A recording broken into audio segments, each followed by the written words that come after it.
सत्यवादी महाराज सूर्यवंश में त्रिशंकु बड़े प्रसिद्ध राजा हुए हैं। उनके पुत्र हुए महाराज हरिश्चंद्र। महाराज इतने प्रसिद्ध सत्यवादी और धर्मात्मा थे कि उनकी कीर्ति से देवताओं के राजा इंद्र को भी डाह होने लगी। इंद्र ने महर्षि विश्वामित्र को हरिश्चंद्र की परीक्षा लेने के लिए उकसाया। इंद्र के कहने से महर्षि विश्वामित्र जी ने राजा हरिश्चंद्र को योग बल से ऐसा स्वप्न दिखलाया कि राजा स्वप्न में ऋषि को सब राज्य दान कर रहे हैं। दूसरे दिन महर्षि विश्वामित्र अयोध्या आए और अपना राज्य मांगने लगे। स्वप्न में किए दान को भी राजा ने स्वीकार कर लिया और विश्वामित्र जी को सारा राज्य दे दिया। महाराज हरिश्चंद्र पृथ्वी भर के सम्राट थे। अपना पूरा राज्य उन्होंने दान कर दिया था। अब दान की हुई भूमि में रहना उचित न समझकर स्त्री तथा पुत्र के साथ वे काशी आ गए, क्योंकि पुराणों में यह वर्णन है कि काशी भगवान शंकर के त्रिशूल पर बसी है। अत वह पृथ्वी में होने पर भी पृथ्वी से अलग मानी जाती है। अयोध्या से जब राजा हरिश्चंद्र चलने लगे तब विश्वामित्र जी ने कहा, जब तप दान आदि बिना दक्षिणा दिए सफल नहीं होते। तुमने इतना बड़ा राज्य दिया है तो उसकी दक्षिणा में 1000 सोने की मोहरें और दो। राजा हरिश्चंद्र के पास अब धन कहाँ था। राज्य दान के साथ राज्य का सब धन तो अपने आप दान हो चुका था। ऋषि से दक्षिणा देने के लिए 1 महीने का समय लेकर वे काशी आए। काशी में उन्होंने अपनी पत्नी रानी शैव्या को एक ब्राह्मण के हाथ बेच दिया। राजकुमार रोहिताश्व छोटा बालक था। प्रार्थना करने पर ब्राह्मण ने उसे अपनी माता के साथ रहने की आज्ञा दे दी। स्वयं अपने को राजा हरिश्चंद्र ने एक चांडाल के हाथ बेच दिया और इस प्रकार ऋषि विश्वामित्र को 1000 मोहरें दक्षिणा में दी।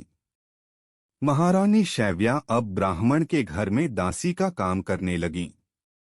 चांडाल के सेवक होकर राजा हरिश्चंद्र श्मशान घाट की चौकीदारी करने लगे।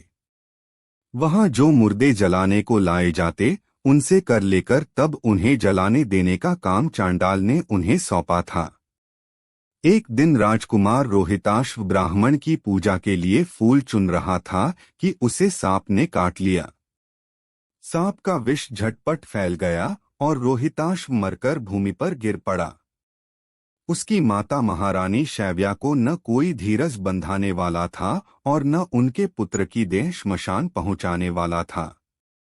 वे रोती बिलखती पुत्र की देह को हाथों पर उठाए अकेली रात में श्मशान पहुंची।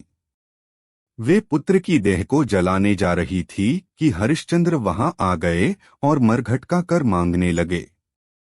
बेचारी रानी के पास तो पुत्र की देह ढकने को कफन तक नहीं था।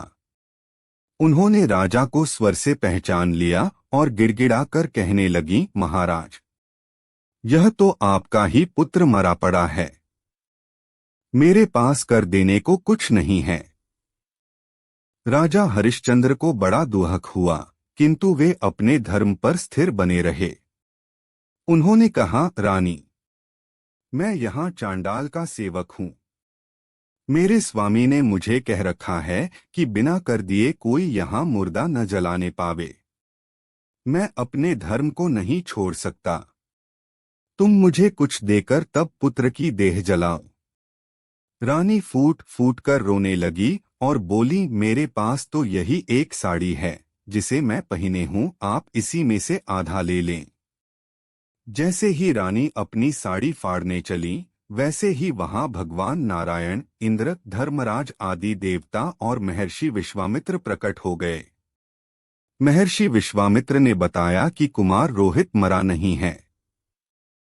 यह सब तो ऋषि ने योगमाया से दिखलाया था। राजा हरिश्चंद्र को खरीदने वाले चांडाल के रूप में साक्षात धर्मराज थे।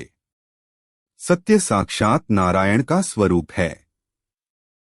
सत्य के प्रभाव से राजा हरिश्चंद्र महारानी शैव्या के साथ भगवान के धाम को चले गए। महर्षि विश्वामित्र ने राजकुमार रोहिताश्व को अयोध्या का राजा बना दिया। सत्यवादी राजा हरिश्चंद्र के संबंध में यह दोहा प्रसिद्ध है। चंद्र टरै सूरज तरह जगत व्यवहार। तय दृढ़व्रत हरिश्चंद्र को तरह न सत्य विचार।